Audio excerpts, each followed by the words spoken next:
അമ്മോ അമ്മോ വായോ, നമുക്ക് കണിക്കൊന്ന പറിക്കാൻ പോവാം. ഈ ചേട്ടൻ ഞാനില്ല ചേട്ടാ, എനിക്ക് അടക്കം വരുന്നു. അങ്ങനെ പറയല്ലേ അമ്മോ, നാളെ നമുക്ക് കൈനീട്ടം കിട്ടില്ലേ, പടക്കൊക്കെ പൊട്ടിക്കണ്ടല്ലേ.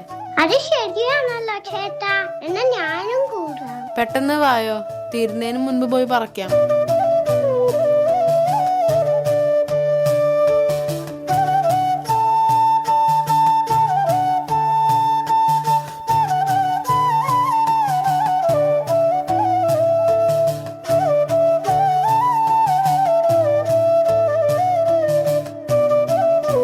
പക്ഷെ ചേട്ടാ, നമ്മളെന്തിനാ കണ്ണന്റെ മുമ്പിൽ കണി വെക്കുന്നേ?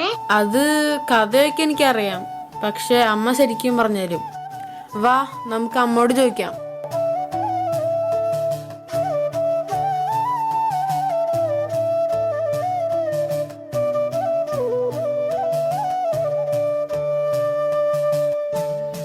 അമ്മേ, എനിക്ക് വിഷുവിനെ കഥ പറഞ്ഞു തരുമോ? രണ്ടാളും വിഷുവിനെ കുറിച്ച് അറിയാൻ നല്ല ഉത്സാഹത്തിലാണല്ലോ. അമ്മയ്ക്ക് അറിയാവുന്ന കാര്യങ്ങൾ പറഞ്ഞു തരാട്ടോ. വിഷു എന്നാൽ തുല്യമായത് എന്നാണ് അർത്ഥം. സൂര്യൻ ഭൂമിക്ക് നേർമുകളിൽ വരുന്നതിനാൽ രാത്രിയും പകലും തുല്യമായ അളവിൽ വരുന്ന ദിവസമാണ് വിഷുദിനം. അതായത് മേടമാസം 1. സൂര്യൻ മേടം രാശിയിലേക്ക് നീങ്ങുന്ന ഈ ദിവസം ജ്യോതിശാസ്ത്രപരമായി പുതുവർഷമായി കണക്കാക്കപ്പെടുന്നത് ഇക്കാരണത്താലാണ്. പിന്നെ കണി എന്നാൽ ആദ്യം കാണുന്നത്. ഉണർന്നെഴുന്നേൽക്കുമ്പോൾ ആദ്യം കാണുന്ന ശുഭദൃശ്യമാണ് വിഷുക്കണി. വർഷാരംഭത്തിൽ കാണുന്ന ഈ സമ്പന്നത വർഷം മുഴുവൻ നിലനിൽക്കുമെന്നാണ് വിശ്വാസം. കണിയൊരുക്കാൻ എന്തൊക്കെ വേണമെന്നല്ലേ? പണ്ട് കാലത്തൊക്കെ കണിയൊരുക്കിയിരുന്നത് പഞ്ചലോഹം കൊണ്ടുള്ള ഉരുളിയിലാണ്. ഭൂമി, ജലം, അഗ്നി, വായു, അന്തരീക്ഷം എന്നിങ്ങനെ ഈ പ്രപഞ്ചം തന്നെ സൃഷ്ടിച്ചിരിക്കുന്ന 5 മൂലകങ്ങളുടെ മിശ്രണം. നമുക്ക് ലഭ്യമായിട്ടുള്ള ധാന്യ പഴവർഗ്ഗങ്ങൾ ഏതും കണിയിൽ ഉൾപ്പെടുത്താം.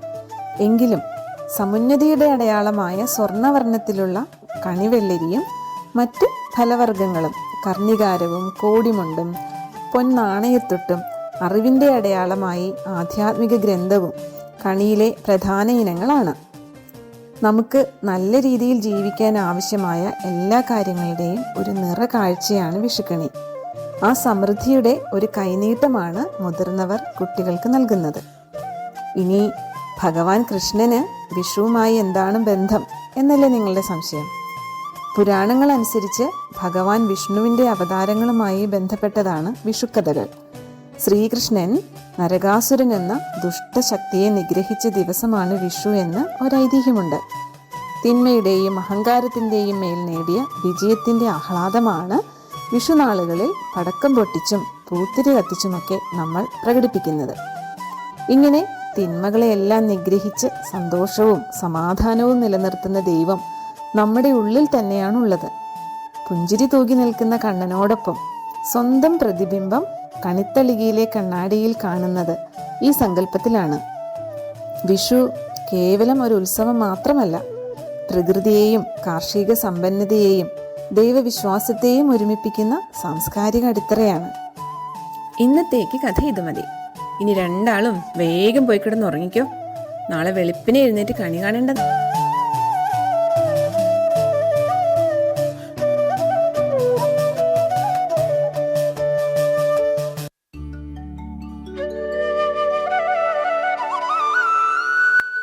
അമ്മു, കിച്ചു, എഴുന്നേൽക്ക്, കണി കാണണ്ടേ. അമ്മ പറയണവരെ കണ്ണു തുറക്കല്ലേ. കണ്ണന്റെ മുന്നിൽ ചെന്നേ കണ്ണു തുറക്കാവൂ.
ശിശുക്കളായുള്ള സഖിമാരും താനും പശുക്കളെ മേച്ചു.